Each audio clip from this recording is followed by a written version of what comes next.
Ils avaient tout donné, 50 ans d'amour, de sacrifice et de travail. Mais au final, leurs 3 enfants adultes ne les voyaient plus que comme un fardeau.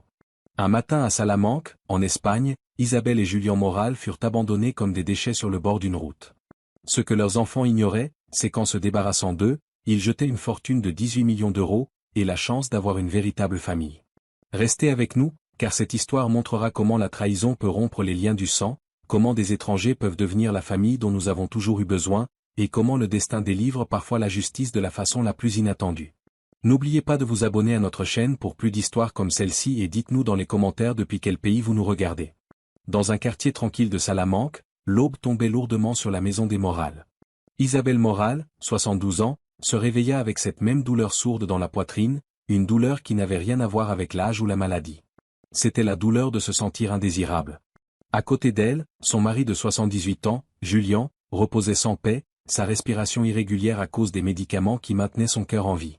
Elle caressa doucement ses cheveux argentés et murmura. « Comment en sommes-nous arrivés là, mon amour ?» Forçant ses articulations raides à bouger, elle alla préparer le petit déjeuner. C'était un repas simple, du pain, du café, des fruits, mais lorsque leur fille aînée, Elena, 45 ans, entra, elle fronça les sourcils. « Tu gaspilles encore de la nourriture, maman ? Tu crois que l'argent tombe du ciel ?» cria-t-elle en jetant une pile de factures médicales de son père sur la table. 500 € ce mois-ci pour les médicaments. La moitié de mon salaire juste pour vous garder en vie. Isabelle se figea. Pour Elena, ses parents n'étaient plus des personnes. Ils étaient des dépenses. Quelques instants plus tard, Raphaël, 42 ans, arriva de son poste à l'usine, encore vêtu de son bleu de travail taché d'huile. Sa voix était fatiguée, mais froide. Ça ne peut plus durer. Les médicaments, la nourriture, les factures, il faut faire quelque chose. Puis Diego, 32 ans, apparut toujours en pyjama vers midi. Il s'adossa à la porte, un sourire moqueur au coin des lèvres. Il est temps de parler de la maison de retraite. Ma copine ne veut même plus venir. Elle dit que c'est déprimant de vous voir ramper comme ça dans la maison. Les mots coupèrent comme des lames. De la pitié, voilà ce qu'ils étaient devenus. Les enfants ne perdirent pas de temps. En secret, Isabelle les entendit chuchoter. C'est décidé, déclara Raphaël. La maison de retraite en dehors de la ville, la résidence San Miguel, ils viendront les chercher aujourd'hui. Ils ne reviendront jamais, murmura Diego. Et on fera ça en mode amour, ajouta Elena froidement. On pleurera un peu. On dira que c'est temporaire. Isabelle faillit s'effondrer. Il ne comptait pas les aider, il planifiait de s'en débarrasser. Cet après-midi-là, le personnel arriva. Fragile et tremblant, Julian serra la main d'Isabelle tandis que leurs enfants faisaient semblant de pleurer. C'est pour votre bien, insista Elena. Les voisins regardaient le couple escorté jusqu'au fourgon, murmurant sur le spectacle. Pour Isabelle, cela ressemblait à une procession funèbre, sauf que les morts respiraient encore. La résidence San Miguel était un lieu d'âmes oubliées. L'air y était lourd et étouffant, un mélange de désinfectants, de draps humides et de désespoir collés au mur. La peinture jaune, autrefois joyeuse, s'était ternie et écaillée, comme si même l'espoir avait abandonné les lieux. Isabelle et Julian furent conduits dans un dortoir rempli de lits en fer, chacun occupé par quelqu'un abandonné par sa famille. Gémissements et murmures remplissaient la nuit comme un chœur de lamentation des voix de ceux qui n'avaient plus personne pour les entendre. À de longues tables de cantine, ils rencontrèrent Doña Rosario, qui pleurait en silence chaque matin sur sa bouillie, ses larmes se mêlant à cette pâte pâle qu'elle ne finissait jamais. En face d'eux, Don Matteo répétait la même phrase encore et encore. « Mon fils a dit qu'il viendrait hier, peut-être aujourd'hui. » Sa voix tremblante portait un espoir que tout le monde savait vide.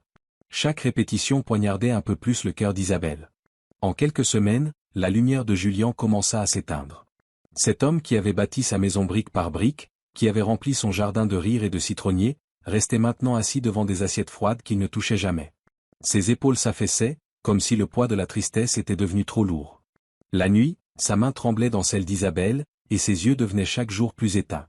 Un après-midi, alors que la pluie frappait les fenêtres, Julian murmura. « Isabelle, si nous restons ici, nous mourrons. Pas de maladie ou d'âge, cet endroit tue l'âme. Je préfère mourir libre, même dans la rue, que pourrir dans cette prison. » Isabelle embrassa sa main, ses larmes imbibant sa peau. Elle savait qu'il avait raison. S'il restait, il disparaîtrait comme tant d'autres oubliés dans le silence.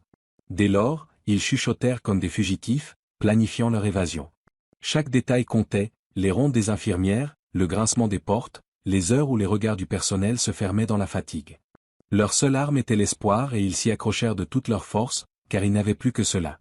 À l'aube, lorsque l'infirmière de nuit s'assoupit, ils s'échappèrent. Julian, avec son manteau usé, tenait fermement la main d'Isabelle. Ils franchirent la grille en fer pour respirer l'air froid de la liberté. Des heures plus tard, le soleil se leva sur la route nationale 620 près de Penaranda de Bracamonte. Leurs jambes tremblaient d'épuisement. La poitrine de Julian se soulevait douloureusement, sa chemise trempée de sueur. « Je ne peux plus continuer, Altateil. » Isabelle le soutint, les larmes coulant à flots, murmurant des prières au ciel ouvert. Puis, comme un miracle, une camionnette blanche s'arrêta. Un jeune homme en descendit, Luis Ortega, 30 ans, un humble mécanicien aux yeux bienveillants. « Mon Dieu, que faites-vous ici ?» s'exclama-t-il en se précipitant pour soutenir Julian. « Je vous en prie, » supplia Isabelle. Son cœur, il a besoin d'aide. Sans hésiter, Luis les installa dans son véhicule et fonça vers l'hôpital universitaire de Salamanque. Ce jour-là, un étranger fit ce que leurs propres enfants n'avaient jamais fait, il se soucia de savoir s'ils vivraient. À l'hôpital, Julian fit une grave crise cardiaque. Les médecins dirent que sa survie relevait du miracle. Isabelle ne quitta jamais son côté. Luis non plus. Pendant une semaine, il dormit sur des chaises dans les couloirs, refusant de rentrer chez lui. Quand il présenta enfin sa femme, Maria, 38 ans, elle serra Isabelle dans ses bras comme si elle l'avait toujours connue. Le couple n'avait pas d'enfants, mais rêvait d'avoir une famille. « Venez vivre avec nous », dit doucement Maria. « Pas comme une charité. Comme maman et papa, les parents dont nous avons toujours rêvé. » Pour la première fois depuis des années, le cœur d'Isabelle se remplit d'espoir. 2 semaines plus tard, dans la modeste maison de Luis et Maria à Séville, une nouvelle vie commença. Isabelle cuisinait des repas accueillis avec gratitude au lieu de reproches. Julian entretenait un petit jardin derrière la maison. Puis quelqu'un frappa à la porte. Un coursier livra une lourde enveloppe adressée à Julian Moral. À l'intérieur, les documents révélaient une vérité stupéfiante.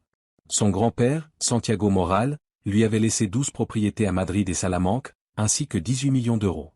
Durant des années, des lettres avaient été envoyées mais interceptées. Leurs enfants le savaient. Et pourtant, ils les avaient abandonnés. La nouvelle de l'héritage se répandit vite. En quelques semaines, une Mercedes noire se gara devant leur nouvelle maison. En descendirent Elena, Raphaël et Diego, vêtus de vêtements de luxe, leur fierté suintant de chaque geste. « Nous sommes venus vous ramener à la maison », dit Raphaël en forçant un sourire. « La maison ?» s'emporta Julian, serrant sa canne. « Tu veux dire l'endroit où vous nous avez traités de fardeaux? Où vous nous avez jetés comme des ordures ?» La tension explosa tandis qu'ils se disputaient l'héritage. « Il appartient à la famille », exigea Elena. « Non », répondit fermement Isabelle. « Il appartient à ceux qui étaient avec nous quand nous n'avions rien. Et ce n'était jamais vous. » À ce moment, Maria s'avança, fière comme une flamme. « Ce sont mes parents maintenant. Parce que je les ai choisis. Vous avez eu votre chance et vous l'avez gâchée. » Vaincus, les enfants partirent. La voix d'Isabelle les suivit. « Vous nous avez abandonnés une fois. Plus jamais. » Avec l'aide du docteur Herrera, leur avocat à Madrid, l'héritage fut officiellement sécurisé au nom de Julian et Isabelle.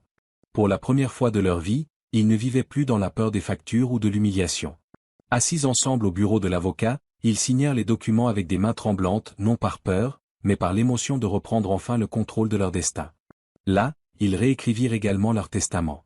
Calmes et déterminés, ils décidèrent que tout irait non pas aux enfants qui les avaient trahis, mais à Luis, Maria et la nouvelle famille qui les avait accueillis avec amour. « Le sang nous a abandonnés », dit Isabelle en signant. « Mais l'amour nous a sauvés. » L'argent transforma bien plus que leur vie, il construisit un refuge pour d'autres comme eux.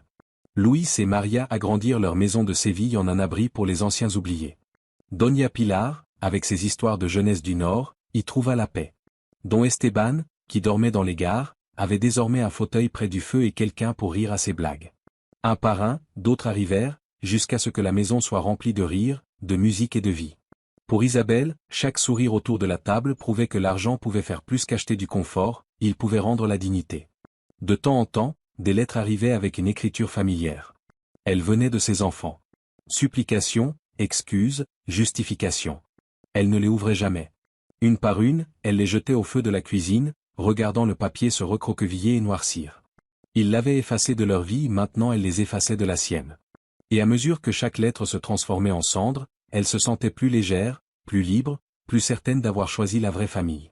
Julian mourut paisiblement une nuit de printemps, la main d'Isabelle dans la sienne. Dans son testament, il laissa à ses enfants un seul euro symbolique et une note. « Je vous laisse ce que vous nous avez donné quand nous avions besoin de vous rien. » Isabelle vécut jusqu'à 95 ans, entourée de la chaleur de sa famille de cœur. Elle mourut comme elle en avait toujours rêvé, non pas abandonnée, mais aimée. L'héritage des Morales finança un réseau de maisons pour les anciens oubliés à travers toute l'Espagne. Sur le mur de la première maison à Séville, une plaque dit « Ici vivent ceux qui ont prouvé que la véritable famille se construit avec l'amour, non avec le sang. » Pendant ce temps, Elena, Raphaël et Diego gardèrent leur argent mais pas leur paix. En passant parfois par Salamanque, ils voyaient la maison que leurs parents avaient reconstruite avec amour, baissant la tête de honte, hantés par la famille qu'ils auraient pu avoir. L'histoire d'Isabelle et de Julian Moral ne parle pas d'argent, elle parle de la vérité inestimable que l'amour, une fois donné sincèrement, devient la plus grande des héritances. Ainsi, au crépuscule de leur vie, Isabelle et Julian découvrirent la plus grande vérité. La famille n'est pas toujours celle qui vous voit naître, mais celle qui choisit de vous aimer quand vous n'avez plus rien. Leurs enfants ne gardèrent que les regrets, pendant que des étrangers leur donnaient tout ce qu'ils avaient toujours espéré. Maintenant, dites-nous, si vous étiez à la place d'Isabelle et Julian, pardonneriez-vous les enfants qui vous ont abandonnés, ou leur fermeriez-vous la porte pour toujours? Partagez-le avec nous dans les commentaires, et merci de nous avoir écoutés. N'oubliez pas de vous abonner à notre chaîne.